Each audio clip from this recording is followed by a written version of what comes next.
জ্যোতি, আমি খাবার অর্ডার করে দিয়েছি, 20 মিনিটে চলে আসবে। ততক্ষণ আমি টিভি দেখি গা। ঠিক আছে। আরে কোথায় তুমি? আসলে আমার বাইকের টায়ার পাংচার হয়ে গেছে, আমি অন্যজনকে দিয়ে আপনার ডেলিভারি পাঠিয়ে দিচ্ছি, একটু অপেক্ষা করুন স্যার। আচ্ছা ঠিক আছে, একটু তাড়াতাড়ি অর্ডারটা পাঠিয়ে দাও। Yes sir. আরে ইয়ার, যে অর্ডার নিয়ে আসছিল না, ওর টায়ার পাংচার হয়ে গেছে, তাই ওই অর্ডার ক্যান্সেল করে দিয়েছে, তাই আমি অন্য জায়গায় অর্ডার করে দিচ্ছি। ঠিক আছে।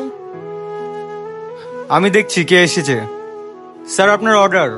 আরে আমি তো অর্ডার ক্যান্সেল করে দিয়েছি, আর আমাদের টাকা ব্যাকও করে দিয়েছে।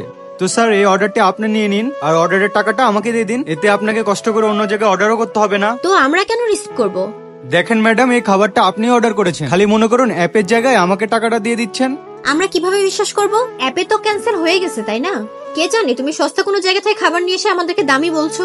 তোমাদের মতো স্ক্যামারদেরকে ভালো করে চিনি, আমি পড়বো না তোমার স্ক্যামে। আমরা অন্য কোথাও থেকে খাবার অর্ডার করে নিব। চলো সাগর। ভিডিওটি ভালো লেগে থাকলে সাবস্ক্রাইব করে পাশে থাকুন।